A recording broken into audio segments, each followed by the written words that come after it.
아유르베다 음식학입니다. 예. 이전에 제가 아유르베다 쿠킹이라는 과정을 했었어요. 그 과정을 하다가 음식학으로 바꾼 이유는 쿠킹 클래스, 쿠킹이라는 글자가 들어가니까 진짜 그냥 요리 어, 클래스로 생각을 하고 오시는 분들이 좀 많았던 것 같고, 그리고 그때는 이제 뭐 과제나 뭐 시험 이런 거 없이 되게 그냥 자유롭게 자유로운 분위기다 보니까 뭐 제가 여기에서 드리는 이론의 양이 굉장히 많은데, 이론은 뭐 듣다가 요리할 때 레시피 막 하시고, 이건 맛있네 하죠. 뭐 레시피 하나 가져가서 한두 번 해먹는 이런 형태로 자꾸 가길래 제가 이런 거를 바래서 시작한 건 아니었는데, 음식에 대해서는 좀 전체적인 개념을 보는 게 되게 중요하다고 생각해요. 이게 왜 건강한 음식인지 자기가 판단할 수 있는 기준을 좀 만드셔야 되고, 내가 소화하기 편한 음식이 뭔지를 이해하는 데 있어서는 베이직 과정에는 그 내용이 다 들어가 있다고 생각합니다. 어, 그래서 시작을 해보면, 뭐, 아유르베다든 설명하는 방법이 되게 다양해요. 뭐, 제가 가장 깊이 하는 설명은 인도 전통의학이라는 설명이고, 왜냐하면 인도 전통의학 그러면은 인도권가, 그다음에 뭐 옛날 거, 그다음에 우리 문화랑 맞을까, 아니면은 뭐 거의 대부분 뭐 저 커리만 먹어요? 뭐 이런 질문이 나온단 말이죠. 아유르베다는 인도의 전통의학이라고 불리는 것도 맞지만, 전반적으로 인도 아대륙을 기반으로 발전을 했기 때문에 붙은 명칭이지, 담겨져 있는 내용들은 전혀 뭐 인도 고유의 문화를 담고 있지는 않습니다. 그리고 단어 뜻으로 설명을 드리면, 아유르베다가 사실은 아유라는 단어와 베다를 붙여놓은 건데, 아유가 큰 의미는 인생이라는 뜻을 가지고 있어요. 그래서 보통 영어권으로 해석이 나갈 때는 인생을 살아가는 데 필요한 지혜다 해서 삶의 지혜라고 표현을 하거든요. 근데 이제 결국에는 매일같이 살아가는 삶에서 그 순간순간에 필요한 선택들을 잘할 수 있게 만들어주는 것을 담고 있는데, 저는 이제 이 공부를 하면서 더 직접적으로 와 닿았던 게, 아유라는 단어의 동의어가 인생도 있지만 결국에는 인생을 사는 주인공은 나잖아요. 그래서 나라는 인간을 나타내는 뜻으로도 아유가 쓰입니다. 이걸 사실상 더 중요하게 강조하고 있어요. 그래서 나에 대한 지혜다라고 해석하는 게 저는 더 맞다라고 봅니다. 그래서 결국 자기 탐구를 하는 데 있어서 필요한 지혜가 아유르베다라고 생각하시면 돼요.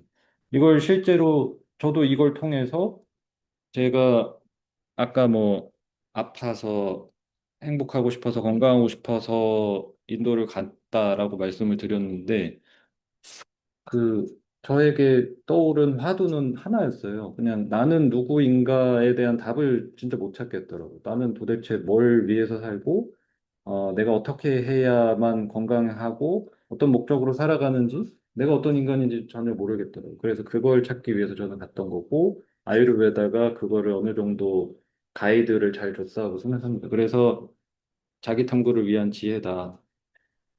이거는 어, 인간이 가진 가장 강한 욕구 중에 하나라고 해요. 내가 누구인지 아는 것에 대한 이 욕구가, 나는 누구인가라는 질문이 인간이 갖는 가장 원초적인 질문이라고 하더라고요. 이게 이제 요즘 시대도 대폭발을 하고 있잖아요. MBTI에 사람들이 거의 반 미쳐서, 내가 누군지 너무 모르겠는데 검사를 해보니까, 나 T라서 그랬어.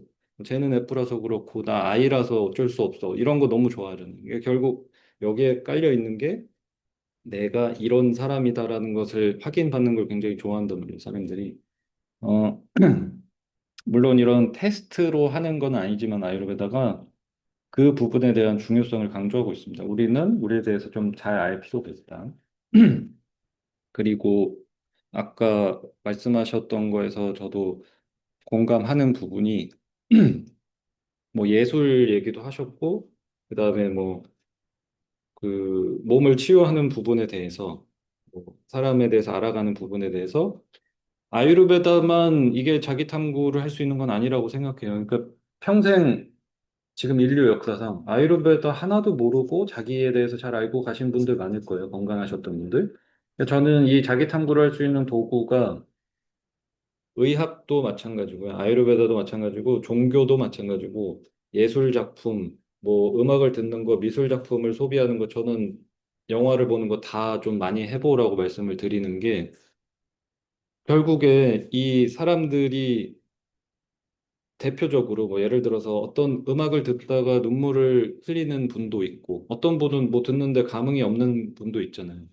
미술 작품 하나만 해도 보다가 감명을 받아서 오랫동안 보시는 분도 있고 재미없어 하시는 분도 있고 이게 저는 그 작가가, 그 작곡가가 또는 그 예술가가 자기가 가지고 있던 뭐 정서적인 부분이나 괴로움, 한 같은 거를 표출해낸 거를 보여줄 때 우리의 바이브랑 맞는 지점이 있으면 저도 제가 제일 좋아하는 영화인 시네마 천국 같은 거는 그냥 틀면 눈물 버튼이란 말이에요. 뭔가 저랑 바이브가 맞는 것들이 있을 거라는 거죠. 저한테는 그게 아유르베다였던 거예요. 현대의학을 공부했을 때는 못 느꼈던 것들인데 아유르베다는 제 바이브와 굉장히 잘 맞았고 같은 결에 있는 게 이제 요가, 그다음에 불교 철학 이런 쪽이 되게 다 비슷한 결이라고 보시면 되겠습니다. 그리고 이제 아유르베다에서 말하는 뭐 인생의 목적을 목샤라고 하는데요. 목샤는 옛날에 수행가들이 많던 세상에서는 이거를 뭐 영원한 행복이다라고 표현을 했던 그겁니다. 그러니까 같은 단어로서 쓰였던 게 뭐 해방, 해탈, 깨달음, 뭐 괴로움의 소멸 이런 걸로 표현을 했는데 결국 아유르베다는 목적을 행복하게 영원히 살 수 있는 것에 대한 거고 그 행복을 성취하는 데 있어서 반드시 필요한 것은 자아실현이라고 얘기를 하고 있는 거예요. 나에 대해서 알고 내가 나답게 살아가는 것을 만들어가는 게 아유르베다라고 생각하십니다. 그리고 음식학에서도 아주 많이 강조를 하겠지만 몸을 건강하게 하는 것에 대한 중요성을 너무 많이 강조를 하고 있어요. 왜냐하면 이 아유르베다에서 말하는 아유가 사람이라고 했잖아요. 이 사람, 나라는 사람이 어떻게 만들어졌는지를 알고 시작을 해야 되는데 이 나라는 사람이 몸과 마음과 감각기관과 영혼의 조합이라고 했단 말이에요.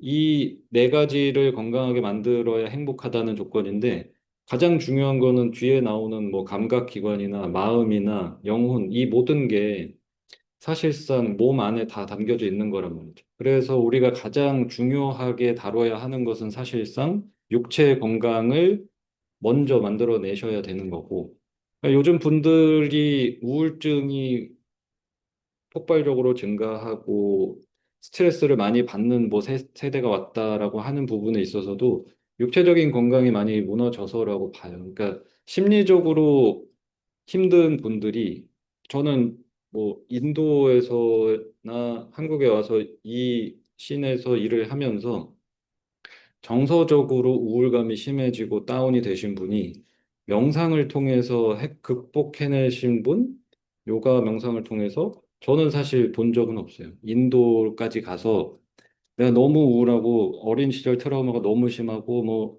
사람들도 무섭고 싫어서 인도까지 와서 명상을 하다가 갑자기 깨달음이 와서 모든 게 용서되면서 행복해지고 우울하지 않고 행복해진 분을 저는 지금까지 살면서 단 한 분도 못 봤어요.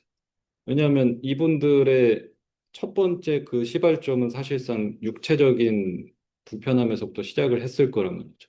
그게 이어지면서 우리가 몸에서부터 감당이 가능한 체력이 떨어지고 불편함이 올라오기 시작하면 내가 감당 가능한 역치가 막 내려가기 시작한단 말이에요.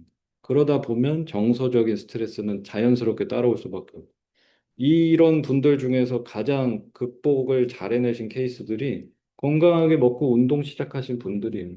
제가 우울하신 분이 음식과 운동을 안 하면서 명상하고 상담해서 좋아지신 분을 정말 제 눈으로 단 한 명도 본 적이 없어요. 그만큼 육체 건강은 가장 1순위로 끌어올리셔야 되고 여기에서 아유르베다는 1번으로 실천해야 되는 게 나에게 이로운 음식을 실천하는 것이라고 얘기를 하고 있어요.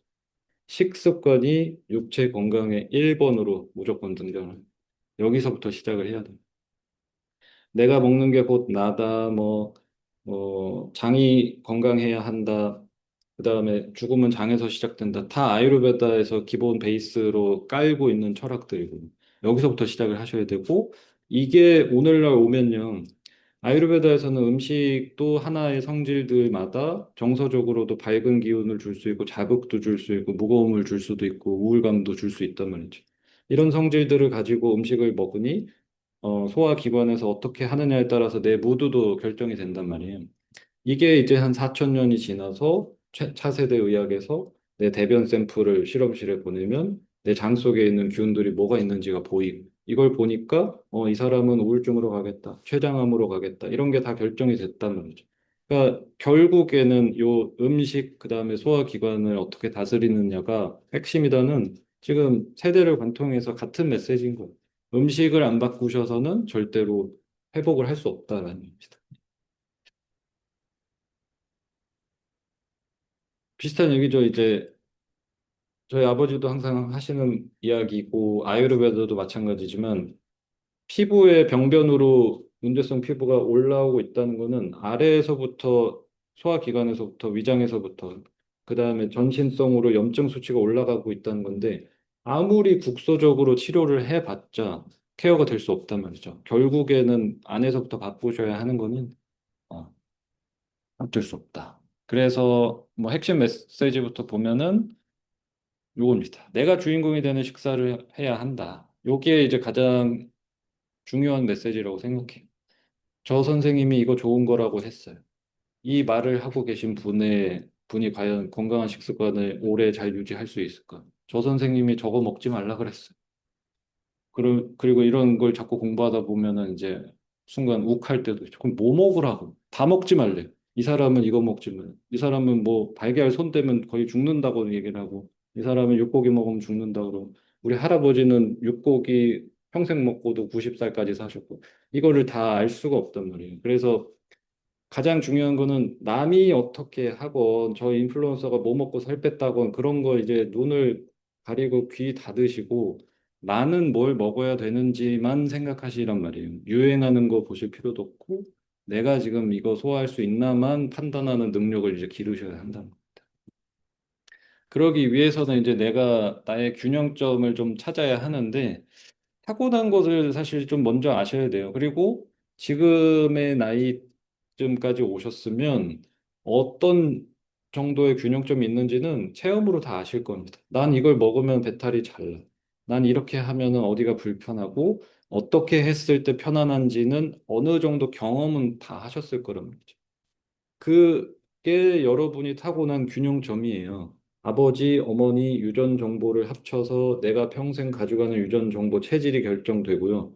요거는 못 바꿉니다. 체질 바꾸는 거는 불가능해요.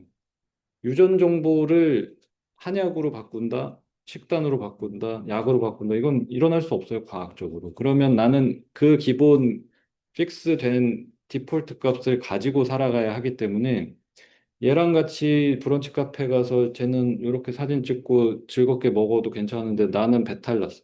내가 예민한 게 아니에요. 내가 이상한 게 아니라 그냥 얘랑 나랑 다른 인간인 것뿐입니다. 그러면 내가 어떤지를 정확하게 자꾸만 알고 내가 편한 거를 이어 붙이셔야 그 톤이 바뀔 거란 말이에요. 근데 이걸 들으면 내 문제가 한 번에 해결이 짠 되면서 요렇게 공식화된 A4를 받으면 요거 먹으면 건강해지고 요거 먹으면 안 건강해지고 이렇게 가는 게 아니에요. 그냥 내가 이런 상태로 태어났으니까 어떤 걸 먹으면 요런 게 불편해지고 뭘 먹으면 좀 내려가고 요거를 계속 유지를 하시는 거예요. 그냥 죽을 때까지 하는 일인 거예요. 어떤 거를 배우고 뭐 주스로 디톡스를 하고 차로 디톡스를 했더니 내가 고질병으로 가지고 있던 변비나 설사가 없어진다. 그리고 이제는 햄버거 먹어도 배탈 안 난다. 이런 거는 내가 죽을 때까지 일어나지 않을 거예요. 왜냐하면 이거는 엄마 아빠 탓이기 때문에 어쩔 수 없습니다.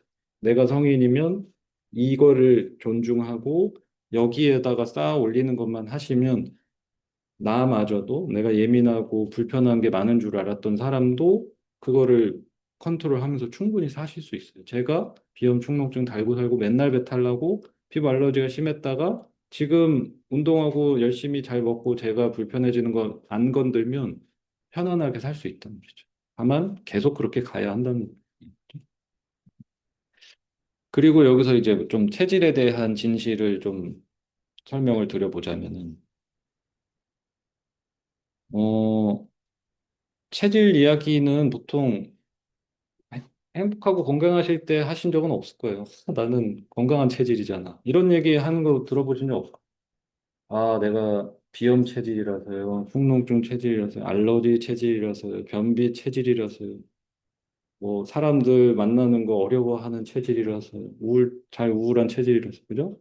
뭔가 이상한 것만 있으면 이제 나는 체질이라 어쩔 수 없다도 제일 많이 얘기하시고, 두 번째는 이제 예전엔 안 그랬는데 비염 체질로 바뀌었어. 예전엔 안 그랬는데 체질이 바뀌었어.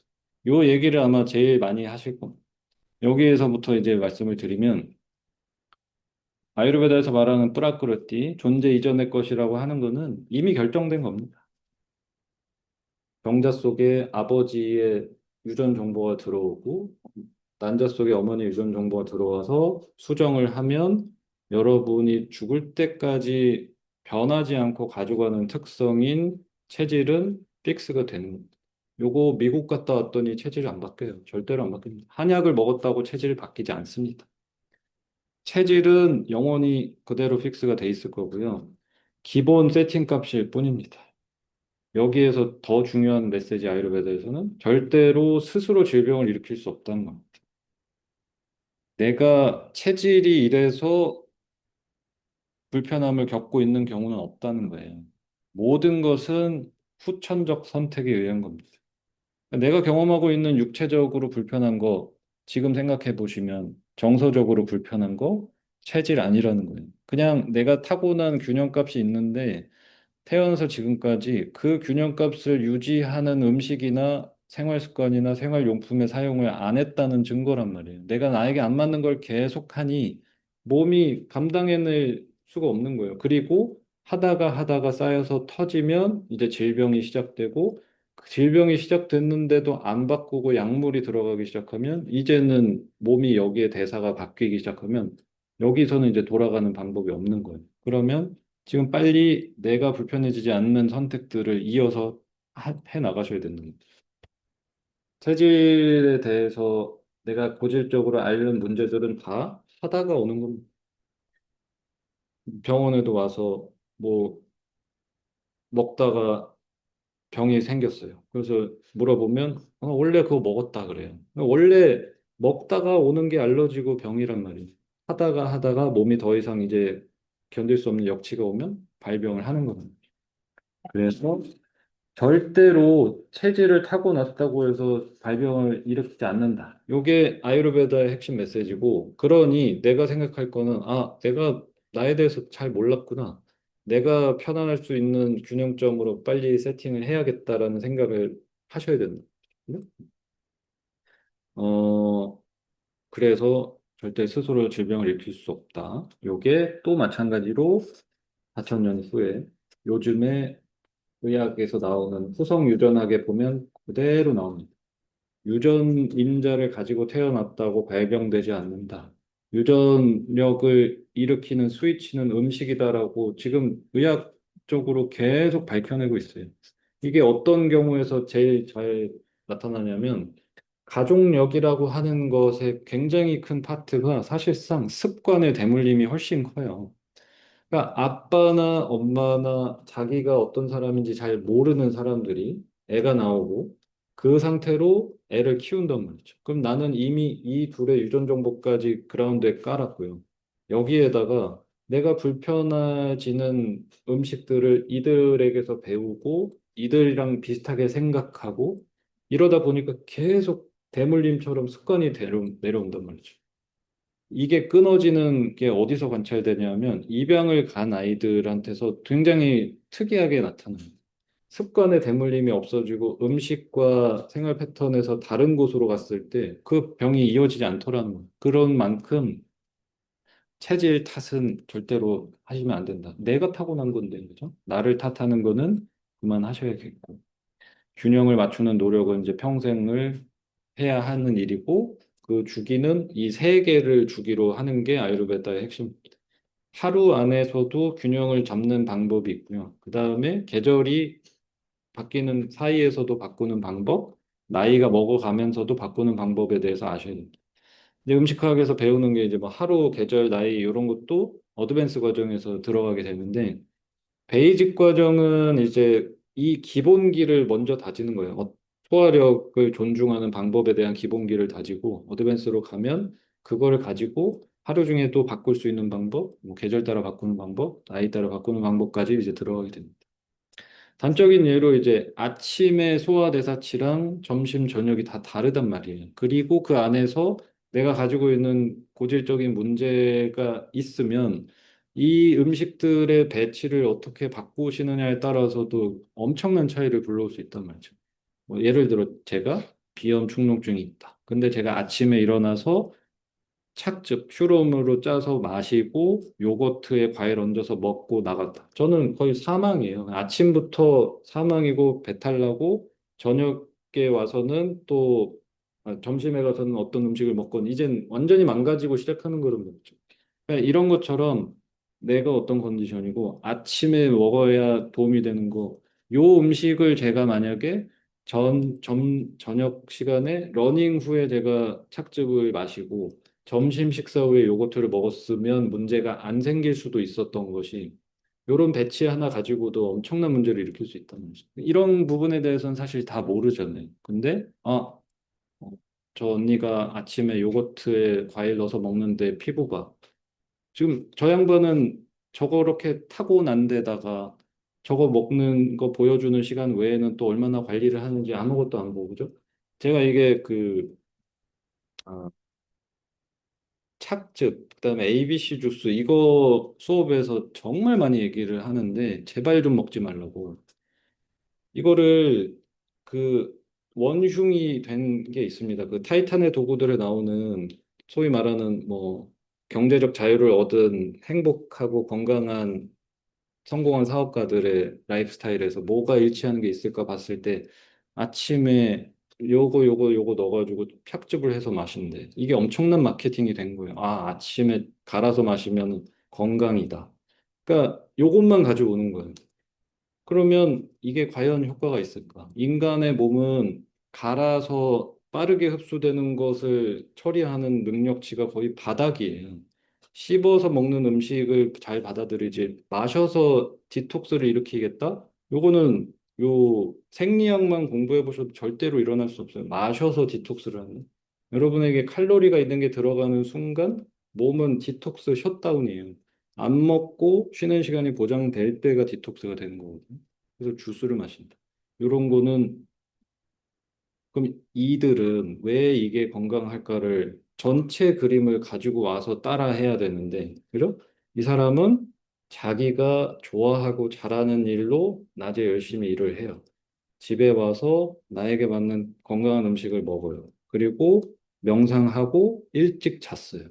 일찍 자고 일어나서 또 일어나서 거울 보고 자기 다짐을 하고 공원을 뛰고 와서 휴롬을 돌렸습니다. 이 주스는 이 사람한테 엄청난 효과를 주고 나 어제 스트레스 겁나 받고 퇴근했어요. 넷플릭스 틀고 치맥 달려. 그리고 나서 배 아픈데 아침에 늦게 일어났어요. 배도 아프고 졸려. 아이스 아메리카노 털면서 주스 먹어야 된다고 그랬지. 주스 먹어요. 그냥 무슨 개판으로 이제 출근하는 겁니다. 그러니까 이런 톤으로 가시면은 절대로 개선되지 않는다는 똑같아요. 차 마시고 주스 마셔서 건강을 되찾은 사람 저는 목격한 적이 없습니다. 이걸 또 한번 생각해 보시면 문제. 주스와 차를 먹는 유일한 동물이 인간이란 말이죠. 지구상에서 가장 아픈 동물이 인간입니다. 갈아 마시고 내려 마시는 게 건강을 찾아줄 거다. 절대로 아니다. 이거는 한번 좀 생각해 볼 문제예요. 왜냐하면 나는 주스를 안 먹어서 아픈 게 아니거든요. 그리고 차를 안 마셔서 아픈 게 아닌데 차랑 주스로 건강을 찾겠다. 애초에 불가능한 구조예요. 진짜. 그리고 이제 아, 무엇을 먹을 것인가 이제 선택을 해 나가야 될 텐데 항상 영양소 대 소화력의 싸움을 염두에 두고 선택을 하셔야 합니다. 이 영양소 내가 지금 소화시킬 수 있을까? 아마 이제 경험해 보셨겠지만 아프고 막 병 걸리고 감기 몸살 심할 때 이 대사치가 쭉쭉 떨어지기 때문에 입맛이 없어질 거예요. 그럼 몸은 지금 치유가 필요하다라는 신호를 몸에다 주면서 먹지 못하게 이제 자꾸만 시스템을 내리는 거죠. 왜냐하면 지금 최소한의 에너지를 소화대사에 쓰고 나머지는 정화하고 디톡스하고 염증을 낮추는 데 써야 된단 말이죠. 그러니까 이런 것처럼 지금 소화력에 따라서 계속 음식의 조절 자체가 바뀔 줄 알아야 된다는 거를 생각을 해보셔야 되는데, 그래서 뭘 먹어야 건강해집니까 보다 훨씬 중요한 거는 내 소화력 에너지가 음식의 열량, 뭐 칼로리, 영양소랑 붙었을 때 이기는 싸움을 하느냐 아니면 나는 지금 매번 지는 싸움을 하고 있냐를 따져보셔야 됩니다. 고단백 음식 좋죠. 뭐 오메가3 풍부하면 좋아요. 근데 나는 지금 소화력이 엉망진창인데 고단백 음식 절대로 소화 못 시킨단 말이죠. 그러면 지금 이 소화력을 건강하게 만들 수 있는 구조를 만드셔야 되는데 자꾸 좋은 거. 심지어는 뭐 단백질에 대해서 왜 그렇게 사람들이 꽂히는지 중요한 영양소지 나죠. 근데 헬스장 가가지고 하이킥 보면서 천국의 계단 20분 타고 내려와서 핑크 덤벨 10분 든 다음에 누워서 마사지건 받고 와서 단백질 쉐이크를 먹는단 말이에요, 요새. 이렇게 가시면 콩팥 날라갑니다. 이 근육이 찢어지고 그만큼의 운동이 들어가서 단백질이 보충이 되면 소화대사에서 충분히 처리할 수 있는데 이런 단적인 예처럼 지금 내가 이거를 소화시킬 수 있는 싸움으로 항상 붙어 주시는 거를 염두에 두셔야 돼요. 그러니까 여기에서 싸움에서 질 때 일어나는 특징이 뭐냐? 먹고 나서 몸이 무거워요. 그러니까 밥을 먹고 나면 피로감이 몰려오고 몸이 무겁다가 정상이 아니에요. 이거는 병리적 컨디션이란 말이죠. 먹고 났을 때 컨디션이 내려간다면 지금 정확한 사인입니다. 내 소화력이 이 음식을 전혀 소화를 못 시키고 있다라는 증거입니다. 여기에서 이제 가장 심각한 문제는 이 음식이랑 내 소화력이 붙었을 때 가장 소화하기 어려운 것들이 체내에 남을 거란 말이죠. 그럼 현대인을 기준으로 봤을 때 음식을 드실 때 체내에 가장 소화가 안 되고 남기 좋은 게 동물성 단백질이에요. 동물성 단백질 소화가 제일 어렵단 말이죠. 그럼 이 동물성 단백질을 끼니마다 내가 먹고 있는데 소화력이랑 붙어서 져요. 그러면 체내 열량 에너지에서 지니까 먹고 나면 막 피곤하고 몸도 별로 안 좋아요. 게다가 동물성 단백질이 체내에 남았죠. 요게 장기전으로 끌고 가시면 암의 씨앗이 되는 겁니다. 나는 인간이라는 동물인데 내 인간이라는 동물의 몸 안에 다른 동물의 소의 단백질이 들어있다. 이게 가장 무서운 거거든요. 이런 구조를 절대 만드시면 안 돼요. 그런데 나는 곧 죽어도 아이스 바닐라 라떼를 끊을 수가 없어. 나 라떼 안 마시면 미쳐버릴 것 같아. 먹을 때마다 우유 단백질이 남아요. 이 우유 단백질 남아서 내 비염 건들고 알러지 나오고 문제성 피부 나오고 막 대장에 염증 생기고 갑상선 기능 떨어지고 막 아수라장이 될 거라고. 소화력이 충분히 먹을 수 있으면 괜찮습니다. 그래서 채식을 해야 되고 육식을 해야 되고 뭐 유제품을 먹어야 되고 말아야 되고를 생각하시기 전에 내 소화력이 지금 어디를 감당할 수 있는지를 보시란 말이죠. 그렇죠? 여기에서 이제 뭐 가장 아까 이제 뭐 과일 얘기가 나왔으니까 과일은 인식 자체를 좀 바꿔보셔야 해요. 과일은 소화하기 쉬운 음식이 절대로 아닙니다. 간단하게 과일로 때우지 뭐 이런 생각하시는 거. 몸에 좋은 거는요, 소화하기 쉬운 거 아무것도 없습니다. 영양가가 높은데, 비타민 C가 이렇게 풍부한 게 소화가 쉽다. 이런 음식 없어요. 영양가가 많으면 많을수록 소화 대사는 복잡해지고 어려워지게 돼 있단 말이죠. 그런데 소화력도 안 좋은데 중간에 아도 마시는데 과일로 한 끼를 때운다? 요거 과연 소화될까? 잘 생각해 보시면 돼요. 그 입원 환자들에게 아유르베다 병원도 그렇고 미국에 있는 식단 치유하는 병원에서도 환자식에 절대로 들어가지 않는 1번의 음식이 과일입니다. 아픈 사람은 과일 먹는 거 아니에요. 과일은 건강할 때 먹는 거죠. 근데 마찬가지죠. 건강 망가졌어. 이제 과일을 많이 먹자. 주스 먹자. 차 먹자. 요게 이제 내 건강을 갉아먹는 주범이죠. 어, 과일은 건강할 때 드시는 겁니다. 그리고 그래서 음식을 드실 때는 항상 내가 주체가 되는 방식. 여기에 영양, 뭐, 이게 많대요. 이건 뭐, 많은 건 예사정이고, 나는 지금 이거 소화할 수 있을까? 못하겠으면 이거 드시면 안 되는 거예요. 그 심플한 문제로 빨리 시각의 전환을 좀 하실 필요가 있습니다.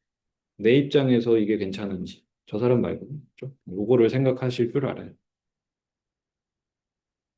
아, 그래서 요 에너지 싸움에서 지지 않는 구조를 좀 만들어 보셨으면 좋겠어요.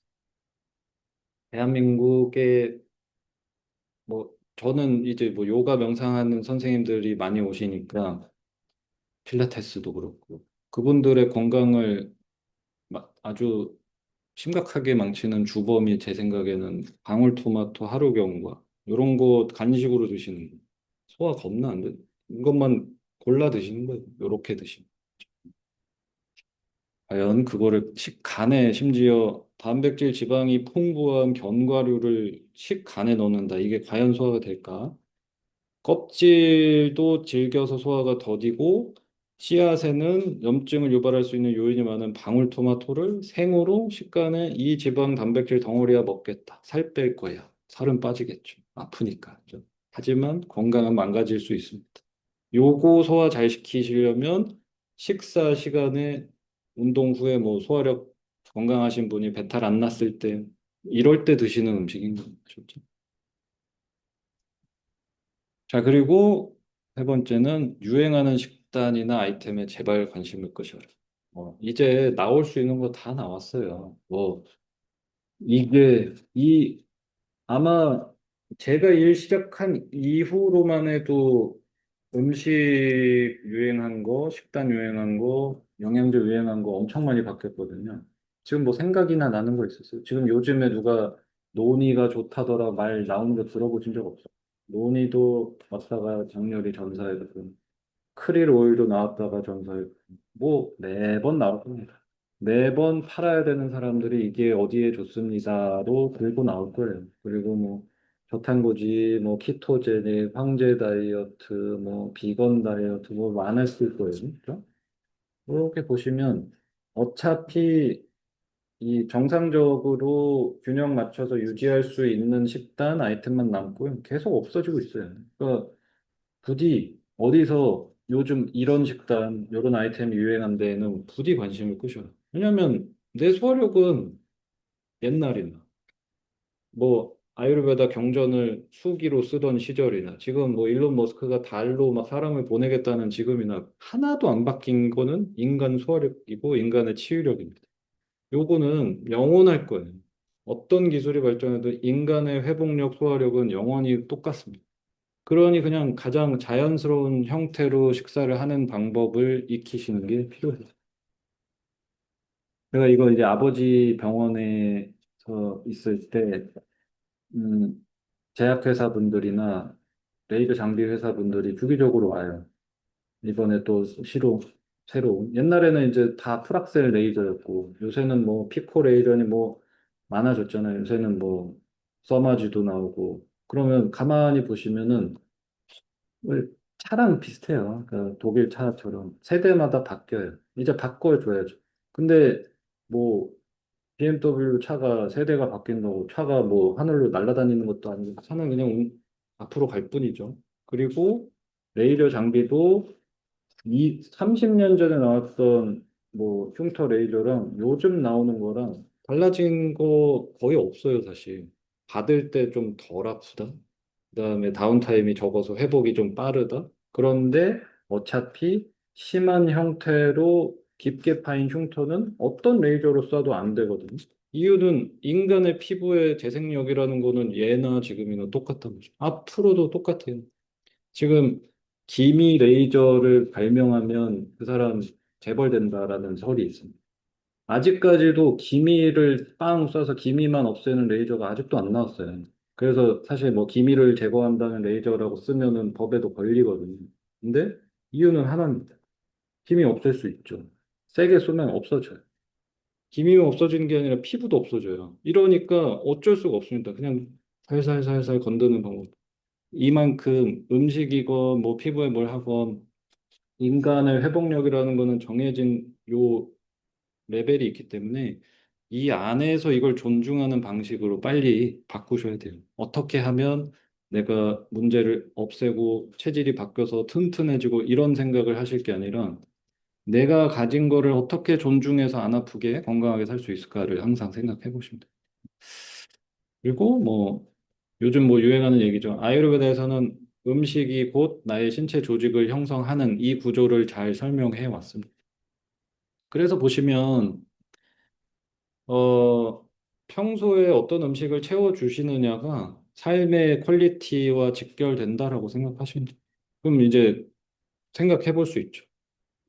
오늘의 내가 참 만족스럽다고 느끼시려면 내가 먹어온 음식들의 퀄리티가 보장이 돼줘야 한다는 거죠. 내가 먹은 것들을 소화시켜서 신체 조직에 싹 문제가 없이 깨끗하게 가시려면 음식 공급이 깨끗하게 돼줘야 된다는 거예요. 음식을 먹으면 아유르베다는 7단계에 거쳐서 신체 조직을 형성을 합니다. 소화력도 중요하고 인풋이 어떻게 들어오느냐가 너무너무 중요한 거죠. 왜냐하면 식사가 들어오면 혈청도 만들고 혈액도 만들고 근육 조직도 만들죠. 지방 조직도 만들고 골 조직도 만들고 그다음에 골수도 만들고 7단계 마지막 단계가 바로 생식 기능까지 음식에서부터 소화력으로 쏘아 올려야 되는 거예요. 이래서 생식 기능에 문제가 생긴 사람한테 치료법이 딱히 없습니다. 현대 내가 지금까지 술 먹고 담배 먹고 영양제 먹고 우붓 가야 되니까 약 먹어서 생리 늦추고 막 살았어요. 그리고선 이제 뭐 음식도 개판으로 먹었어요. 임신을 하려고 하는데 임신이 안 돼. 병원 가서 주사 맞아보시고 백날 해보세요. 지금 여기서부터 7단계로 쌓아 올린 생식 기능이 초경이 어떨지, 임신이 어떨지, 폐경이 어떨지가 결정이 다 여기서 나온다고. 근데 여기 문제 생겼으니까 호르몬으로 치료로 뭔가 개선해 보겠다. 생식 기능에 좋은 거 먹어서 고쳐보겠다. 이거 절대 안 된다는 거죠. 어차피 전체적으로 개선을 하셔야 돼요. 그래서 사실 아유르베다에서 여성 건강이라고 하면 여성 건강에 뭐 수술법, 치료법 나와 있지만 여성 건강은 곧 그냥 건강이라고 표현을 해요. 이거는 뭐 여성 전용 건강이라는 개념을 갖는 게 아니라 깨끗하게 먹는 거, 소화력 끌어올리는 거, 대사 순환 잘 시키는 거 전체를 다 건드려야 되는 거죠. 왜냐하면 생명을 품을 수 있는 굉장히 고귀한 일이라서 이게 그렇게 쉽게 되는 게 아니죠. 호르몬 내분비 전문의 박사가 그 미국의 가장 유명한 호르몬의 대가가 50년 동안 이 연구만 하다가 돌아가시면서 한 말이 있습니다. 호르몬 모르겠다 하고 돌아가셨어요. 뭐 넣어서 호르몬 문제가 고쳐지는 꼴을 본 적이 없다는 거예요. 평생을 해봤는데. 그러니까 사람의 몸이라는 게 뭘 하나 넣어가지고 문제를 해결하고 이런 구조가 아니란 말이에요. 굉장히 복잡한 시스템이란 말이에요. 똑같은 말씀하신 게 면역학자. 이분도 면역 모르겠어. 면역 올리는 방법도 없어. 약으로 면역 올리는 방법도 없고, 면역 질환 환자를 고칠 수 있는 치료제도 안 나왔습니다. 왜냐하면 전체적으로 다 끌어올려줘요. 방법밖에 없어요. 음식은 결국에 저는 단언컨대 점점 중요도가 사람들에게 더 인식이 많이 될 거라고 생각합니다. 그래서 정확한 표현이에요. 아유르베다에서는 소화력이 곧 나의 생명력이라고 보고 있습니다. 아근이라고 해요. 이 아근이라고 하는 것이 나의 생명력과 같다. 즉, 어떻게 다스리느냐에 따라서 질병이 오는지 건강이 올지가 결정이 된단 말이죠. 음. 후대에 서양 의학의 시초에서 똑같은 얘기를 했죠. 죽음은 장에서부터 시작된다. 그만큼 장 건강에 대해서, 소화력에 대해서, 음식 선택에 대해서 굉장히 중요하게 생각해 보실 문제예요. 왜 요즘 사람들이 이렇게 우울증이 폭발적으로 증가했습니까?의 현대의학의 답도 똑같습니다. 장이 망가졌습니다.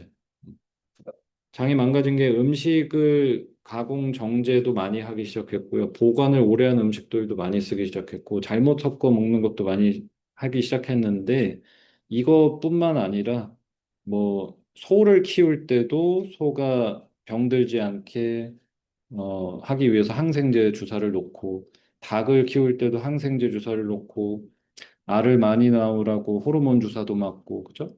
이런 것들을 먹으니까 나는 별 생각 없이 이제 음식 선택을 해버리시면 아무 생각 없이 음식을 딱 먹었는데 항생제가 들어가고 장 속에 있는 유익균이 다 죽어요. 그럼 밥을 먹는데도 음식이 장에서 다 망가지고 있거든요. 이래서 장에서 자꾸 구멍이 나니까 장에서 만들어지는 호르몬인 세로토닌이 인간이 만족스러워라는 행복감을 느끼게 하는 호르몬이란 말이죠. 이게 장에서 95% 만들어진다는. 그러니까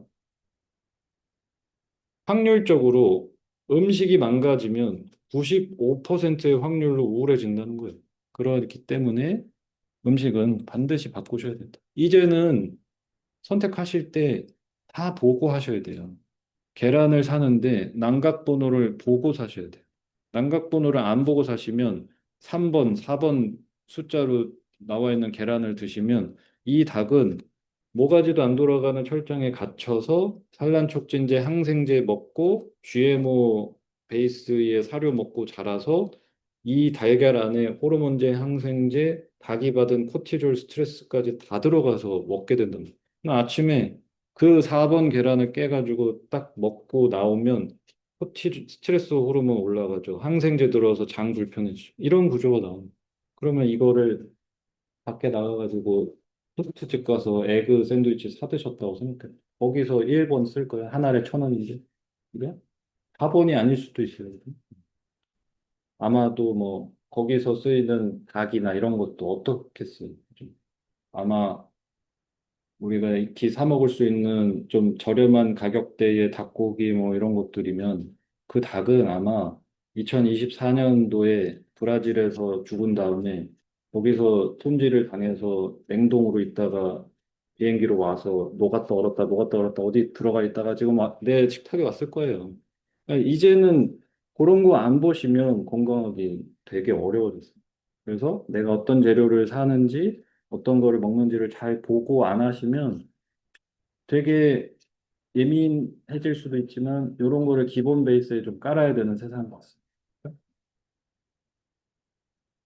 채소도 식재료도 그래서 유기농을 선택하셔야 되는 이유기도 합니다. 유기농 아닌 식재료들 선택하는 순간 그 속에 들어있던 뭐 제초제라든지 뭐 농약 잔여물이 들어오면 장은 초토화되는 거예요. 이게 아주 예민하게 반응하는 사람이 있고요. 그렇지 않은 사람도 있어요. 요게 이제 체질의 영역이 있는. 저희 이제 예를 들어 친할아버지도 하루에 한 갑 담배 피고 90세까지 사셨어요. 어떤 분은 30대에 간접 흡연으로 30대에 폐암와서 돌아가세요. 이거는 여기다가 리스크를 거시면 안 되죠. 나는 어쨌든 안 맞는 거는 조심해야 된다는 거는 좀 생각해 보시는 문제입니다.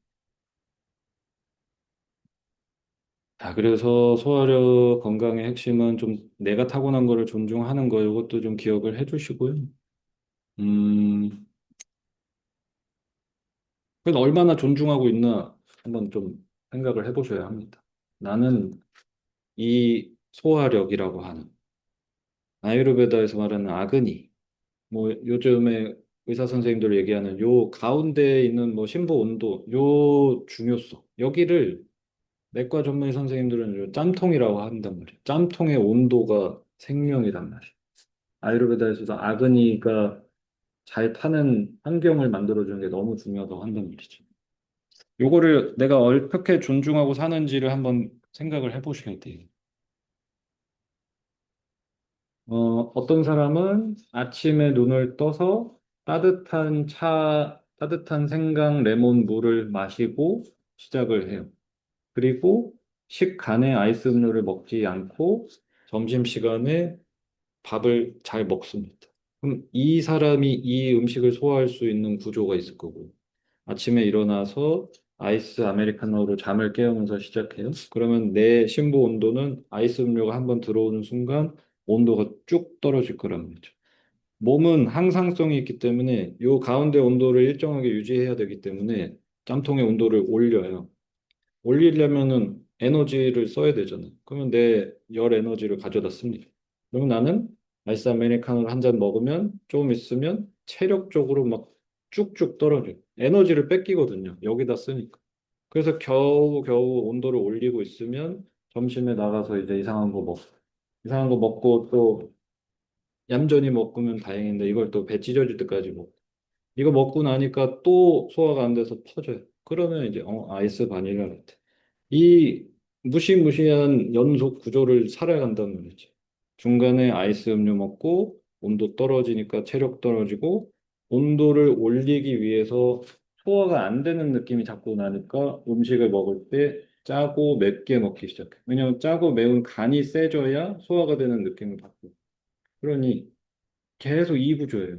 아이스 음료 먹고 음식 강하게 먹고 나니 열성이 강한 재료가 자꾸 들어오니까 열이 자꾸 올라가 버려서 또 아이스 음료를 먹어야 하고 이 구조를 살아가는 거죠. 이러면 소화가 안 되고 남는 게 계속 생길 겁니다.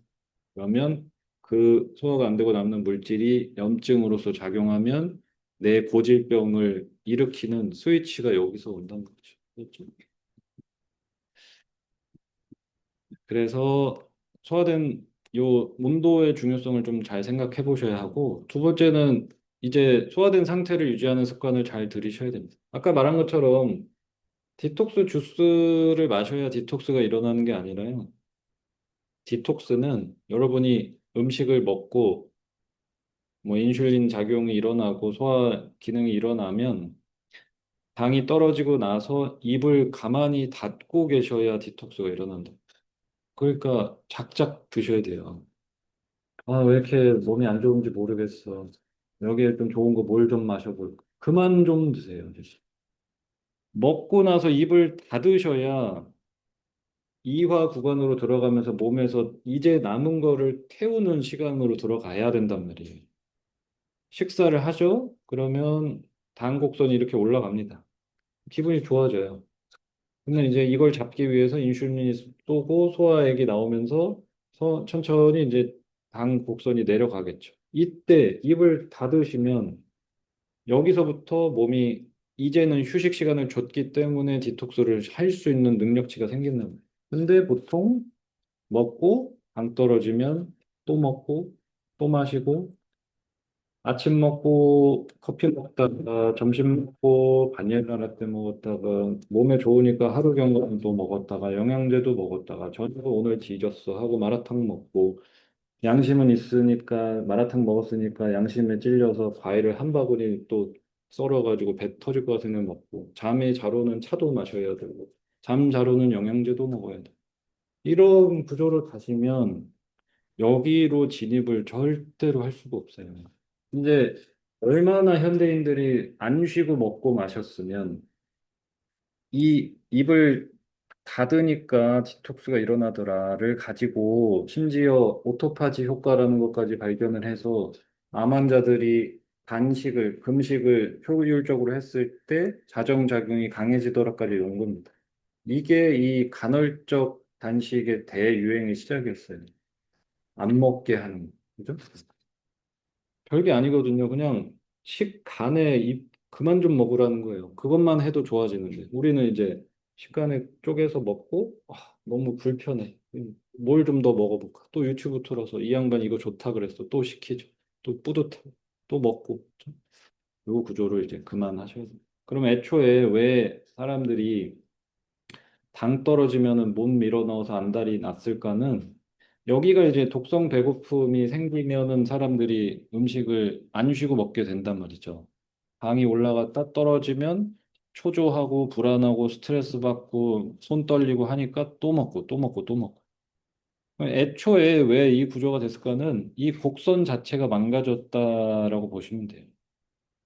오늘 드실 음식처럼 가공 정제를 최소화한 음식들을 드시면 소화가 일어나는 데 있어서 당 곡선이 천천히 올라가고 천천히 떨어질 겁니다. 왜냐하면 붙잡아 두는 게 있으니까. 근데 이거를 갈고 쪼개고 가공하고 정제하고 마시는 형태로 먹고 그 다음에 하얗게 밀가루 내서 하얗게 빵으로 만들어서 하얗게 떡으로 만들어서 이걸 또 육수 진한 다시다 육수에 풍덩 담가서 짜고 단 소스에 찍어서 그죠? 떡튀순에 뭐 국수 면에다가 이런 것만 드시니까 그리고 시럽 들어간 음료를 드시니까 몸에 들어오는 순간 당 스파이크가 곡선이 거의 수직 상승을 한단 말이에요. 그러면 짜릿해요. 먹을 때 팍 하고 튀죠. 근데 이 속도는 인간의 몸에서 따라갈 수가 없기 때문에 요거를 위해서 인슐린 분비를 빠르게 하기 위해서 코티졸이라고 스트레스 호르몬을 마구 쏩니다. 그럼 나는 짜릿한 이 입에 부드러운 이 정제 탄수화물이랑 음료를 딱 먹으면 기분이 막 좋은데 요거를 잡기 위해서 코티졸이 나오니까 스트레스 지수가 막 올라가요. 그리고 나서 인슐린이 들어갔는데 섬유질은 없고 다 깎아놨으니까 이제 곤두박질 친다는 거죠. 요때가 사람이 이제 미칩니다. 불편해. 스트레스 엄청 받고. 그죠? 이러니 당이 올라가는 거 먹고 떨어지면 또 먹어 또 먹어 하고 계속 올라갔다 갔다. 결국 또 답은 하나죠. 음식을 건강한 형태로 바꿔주시는 것만 영원히 남는 거예요. 계속해서. 요거를 유산균, 그다음에 뭐 음, 프로바이오틱스 사 먹는다고 내 장이 편해질까요? 절대로 그런 일은 일어날 수 없다. 음식은 언젠가 어느 지점에서 반드시 바꾸셔야 해요. 마지막으로 뭐 요거는 이제 아까 나왔지만 세로토닌이라는 행복 호르몬은 95%가 장에서 만들어집니다. 그래서 음식을 안 바꾸시면 95%의 확률로 행복할 수 없다는 거. 그리고 요 구조는 85%의 유익한 균이 장에 있는 비율이 유지가 되셔야 병이 안 난다는 겁니다. 과학적으로. 그러니까 내 위장에요. 바이러스, 박테리아, 뭐 곰팡이 다양한 균종이 온몸에 있지만 특히 집중되어 있는 이 위장에 얼마나 유익한 균이 많냐, 유해한 균이 적냐가 건강의 핵심이란 말이죠. 100%를 다 유익균으로 채울 수는 없어요. 그래서 가장 이상적인 비율이라는 게 요겁니다. 유익균 85%, 유해균 15%. 자, 이제 여기서 내가 떡볶이를 먹는다? 그러면 떡볶이를 먹고 자라는 유해균이 늘어나는 거예요. 그러면 그 균종이 세력을 넓혀서 20%, 25% 가면 그 균이 발생시키는 질병이 시작이 되는 거예요. 그래서 어떤 음식을 선택하시느냐에 따라서 질병이나 건강 컨디션이 다 결정이 된다. 여기서 제일 중요한 거, 기반에 깔려 있는 가족력 같은 것들이 자리를 잡고 있으면 나는 비슷하게 먹었는데 그 병이 굉장히 젊은 나이에 시작이 됐죠. 요거는요, 일주일 단위로 쪼개서 말씀을 드리면 일주일에 두 끼를 건강하지 않게 드셔도 버티는 구조입니다. 그러니 일주일에 모든 끼니를 건강하게 먹고 두 끼를 지금처럼 먹어야 된다는 게 나옵니다. 지금은 근데 우리는 막 먹고 주말이니까 오늘은 좀 건강하게 한 끼 샐러드 사 먹고 드레싱 왕창 먹어주고 다음 날은 이제 요거트에 과일 넣어서 일주일에 두 번 건강하게 먹는 거를 이제 반대로 하셔야 돼요. 반대로 하셔야 병이 안 나는 구조가 나온다. 그리고 위장의 환경을 바꾸는데 필요한 최소한의 일수는 21일이에요. 그러니 제가 아까 계속 말씀드린 게 이어붙이기를 잘 하셔야 된다는 게 건강한 거 한 번 먹어서 드라마틱한 걸 기대하지 마시라는 건강하게 먹는 거를 매일 두 끼 내지 세 끼를 이어붙여서 3주는 예외 없이 가셔야 장에서 조금의 변화가 생긴다는 미니멈 일주일 만에 오시는 분도 있고요. 더 오래 걸리는 사람도 있어요.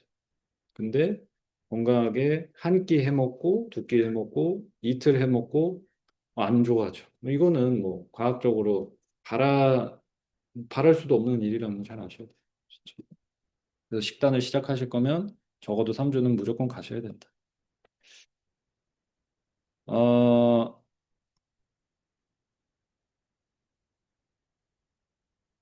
그리고 음식학에서 아까 이제 경전에서 나온 것처럼 내가 건강할 수 있는 세 가지 조건입니다. 식습관, 수면 습관, 마음 습관, 그리고 말씀드린 것처럼 간식과 영양제 보충제를 먹고 계신 분이라면 반드시 심박수를 올리는 운동을 하셔야 돼요.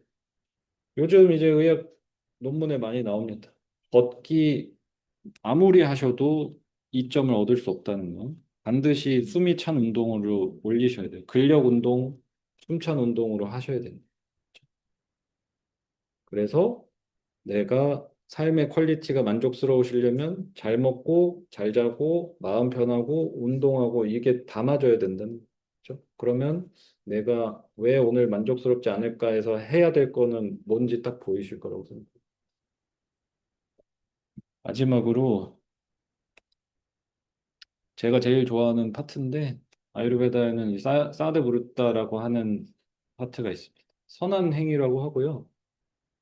선하다는 게 올바르다는 얘기죠. 그러니까 이 선한 행위 부문에 보면은 우리가 익히 인생에서 선한 행위라고 할 수 있는 거 뭐 아힘사니 뭐 그러니까 뭐 비폭력이니 진실되고 뭐 이런 거 다 들어가 있어요. 그런데 이 모든 항목을 제치고 1번 인생에서 우리가 가장 마땅히 해야 할 올바른 행위의 1번이 바로 요거였습니다. 소화된 상태를 유지하라. 그러니까 이게 되게 중요한 가치를 가지고 있습니다.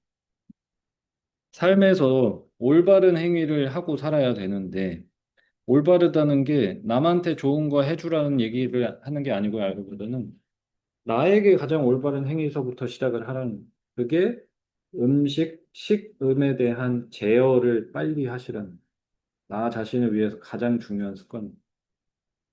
첫 번째가 소화된 상태에서만 식사하라, 뭐 소화된 상태를 유지하라라는 거거든요. 그러니까 결국엔 음식에 대한 주도권을 가지고 오시라는 얘기예요.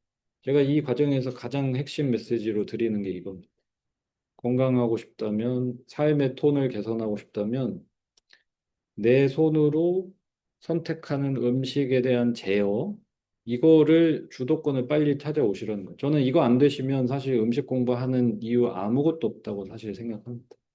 무슨 얘기냐면, 인생에서 어디에 집중할 건지 생각을 해보셔야 되는데, 현명하고 지혜로운 사람들은 내가 통제 가능한 데다가 집중을 해왔단 말이죠. 그죠? 내가 통제 가능한 거가 뭐가 있을까 생각을 해보세요. 삶에서. 똑똑하신 분이면 답이 하나로 나예요. 내가 달러 사면 떨어져요. 은사도 떨어져요. 대통령 뽑아놓으니 이상해요. 뭐 주식 사도 떨어지고 밥 먹으러 갔더니 점원이 싸가지가 없고 오늘 따뜻할 줄 알았는데 춥고 내 멋대로 된 내 남편이 이럴 때 갑자기 말도 안 되는 소리를 짓거려요. 뭐 애는 또 이런 소리를 해요. 내 인생에서 내 통제대로 될 수 있는 것 단 하나도 없는데 오로지 하나 남는 게 나란 말이죠. 그러면 지혜로운 사람이라면 내 통제를 하는 것을 집중을 해야 하고 이 통제에서 가장 강력한 게 요 범위란 말이에요. 내 바운더리가 딱 여기란 말이에요. 그러니까 지금 내 팔이 닿을 수 있는 거리에 대한 통제도 상실을 했으면 이 사람의 삶의 퀄리티가 높을까? 이거는 그냥 불가능한 얘기잖아요. 지금 보시면 이거 먹으면 안 되는 거 아는데 이거 지금 배불러서 먹으면 안 되는 거 아는데 어쩌면 좋노 이거를 언제 도대체 통제할 거냐면 먹으면 먹고 잘 먹고 쉬는 시간이니까 간식을 줘도 맛있는 거 먹으라고 그래도 난 지금 뭐 소화 안 돼서 아직 안 먹을 거예요. 이 통제를 하셔야죠. 좋은 거를 선택할 줄 알아야 되고 쉬어야 될 때를 알아야 되고 양을 조절하는 능력치를 빨리 주도권을 가져오셔야 된다는 거예요. 그럼 여기도 통제가 안 되는데 어떻게 요 바깥 바운더리에 저 사람을 우리 아버지를 누구를 어떻게 통제를 하겠어요, 그죠? 그래서 이 가치가 굉장히 큰 겁니다. 이 주도권을 빨리 회수해 오는 게 건강해지는 지름길이다. 이건 아무도 못 해준단 말이에요. 우리 남편이 저거 먹으면 안 되는 계속 집어오고 있어요. 이 사람이 옆에서 저 선생이 저렇게 하지 말랬어. 오케이. 오늘부터 그냥. 절제된 생활. 이거 될까요? 이건 저는 안 된다고 보거든요. 스스로 하셔야 될 가장 중요한 올바른 행위는 나를 통제하는 것부터 시작하셔야 됩니다. 그래서 저는 마지막 메시지는 모든 것은 습관이라는 겁니다.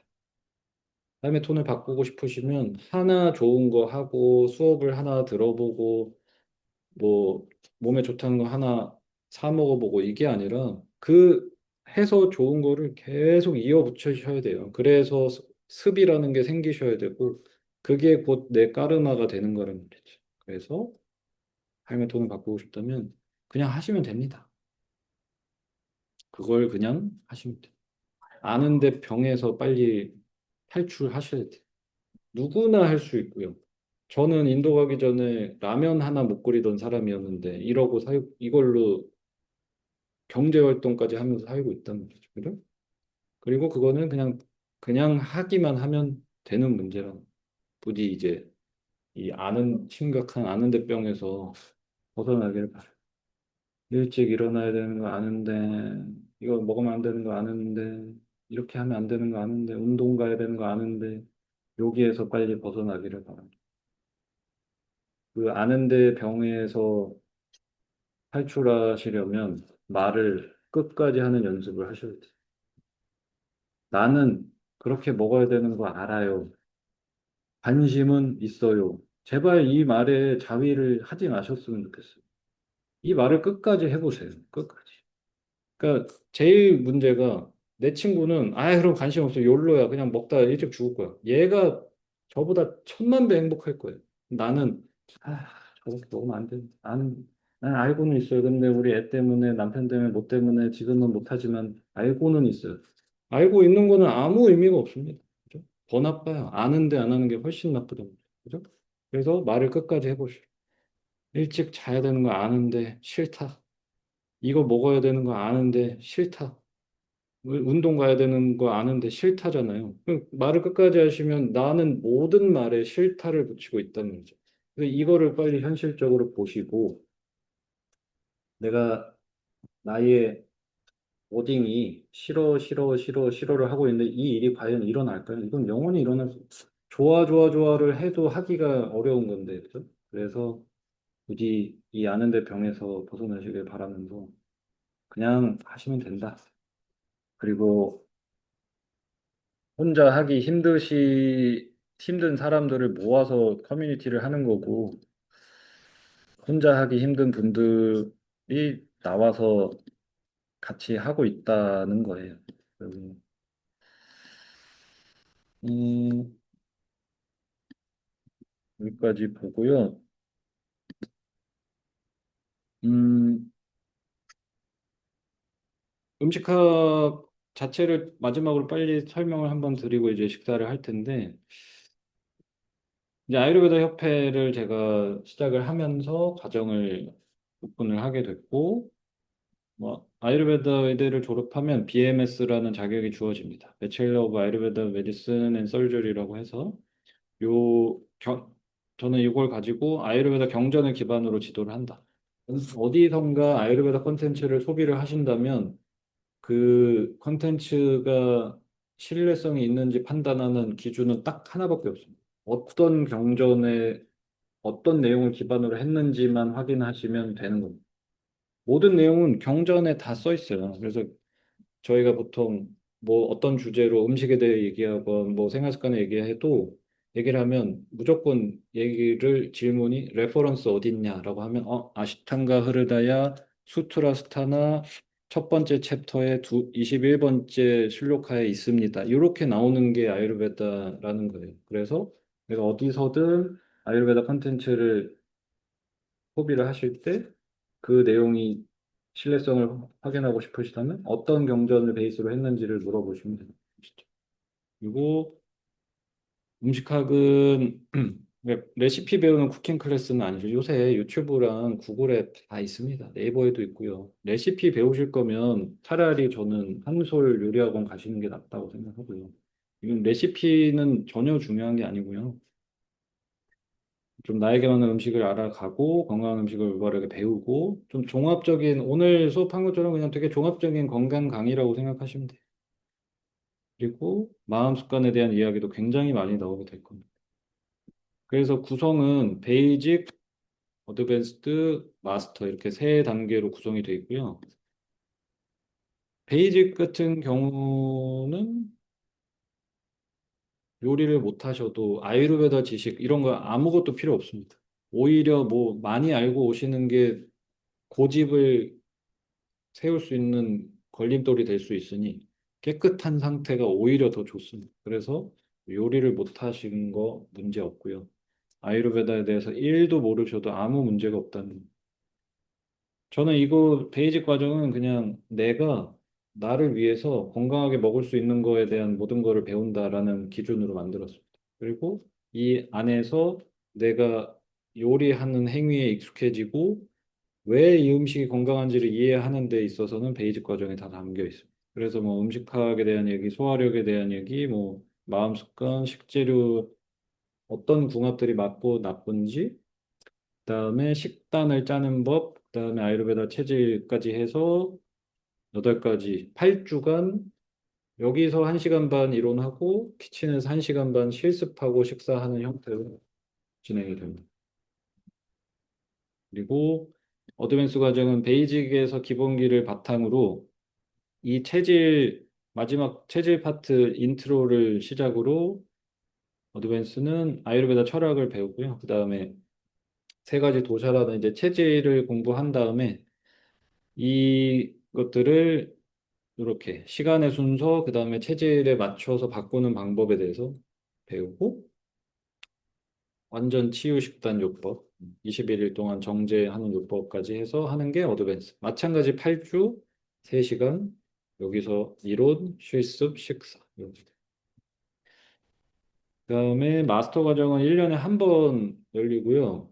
이제 올해가 4기 오픈 예정이고 4월에 예정되어 있습니다. 6개월 과정이고 이거는 이제 한 달에 한 번 오시는 거고요. 사실 이게 제일 인기가 많아요. 제일 재밌어서 이거는 베이직을 수료하시면 들을 수 있습니다. 또는 뭐 작년, 재작년도 다 마찬가지지만 베이직 시작하면서 병행을 하신 분들도 많았고 뭐 지금은 그래서 마스터는 6개월간 소화력, 호흡기 질환, 피부 질환, 여성 건강, 성인병, 면역력 해서 6개월간 한 달에 한 번 오시는 거고 5시간 동안 진행이 되고 요거는 여기서 이론하고 요거는 인원이 좀 됩니다. 한 베이직의 한 두세 배 정도 돼서 여기서 이론하고 가서 식사 실습이 없어요. 요거는 그냥 요 주제에 대해서 음식을 식사를 하고 다시 와서 이론 수업하고 어쩔 때는 제가 시연으로 주제와 관련된 거 보여드리는 것도 있고 이런 식으로 구성이 돼요. 그래서 실상 요거를 가장 재밌어 하시는데 요거는 약간 현대적인 질병들을 아유르베다 관점으로 좀 풀이를 한 거예요. 그리고 지금 이제 가장 가까운 거는 베이직 26기. 요거는 이제 한 자리 남아 있고요. 2월 4일 날 수요일 날 개강을 합니다. 그래서 요거는 이따가 관심 있으시면 전화 매니저님한테 말씀해 주시고 그다음에 음, 뭐 인턴십은 저희가 베이직 뭐 과정 중에 어드밴스 중에 못 듣는 경우 한 그 주차는 다른 기수에서 인턴으로 들어서 와서 들으실 수 있어요. 뭐 한 30분 전에 오셔서 수업 준비 도와주시고 이론 수업 똑같이 들으시고 실습 보조하고 식사까지 다 합니다. 그래서 뭐 내가 2주차에 빠져야 된다 그러면 다음 기수에 인턴으로 들으실 수 있습니다. 그리고 자격증 시험은 매년 6월, 12월 이렇게 진행이 되고 지난달에 이제 12월에 했었고 그래서 여러분 아유르베다 음식학 자격증 요거는 베이직 어드밴스까지 수료하시면 지원하실 수 있습니다.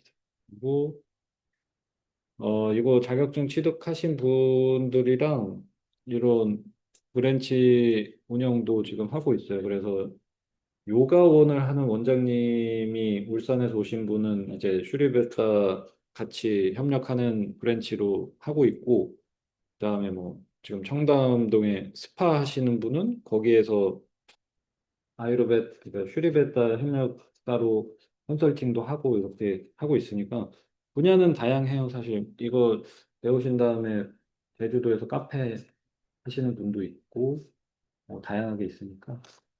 지금 어드밴스 듣고 계신 분도 베이커리 하시려고 오셨어요. 그래가지고 다양한 분들이 오고 있습니다.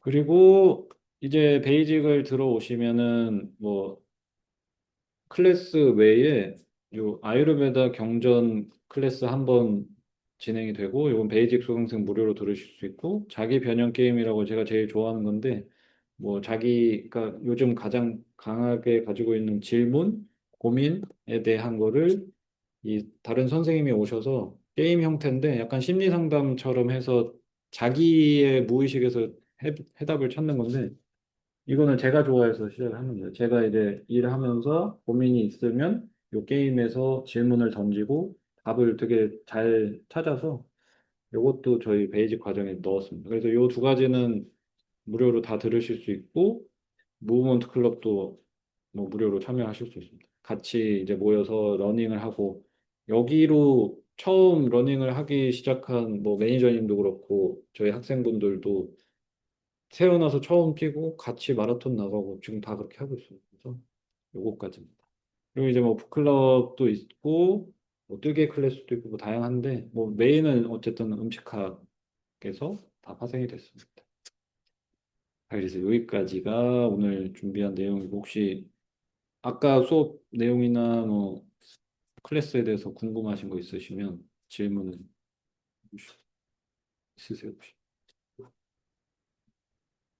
다른 건 모르겠지. 네네. 근데 오이를 많이 섭취하잖아요. 네. 오이 좋아서 아침에 뭐 한 숟가락 먹는 거보다 요즘 힘든다는 건 많이 해주고 음, 괜찮은지 음, 오이 먹는 거에 대해서 이제 드레싱에 많이 뿌는 음, 말씀하신 것처럼 생야채가 좋게 막 어떤 부분 좋을 수도 있는데 생야채가 사실은 저는 안 좋다고 조금 알고 있거든요. 네네.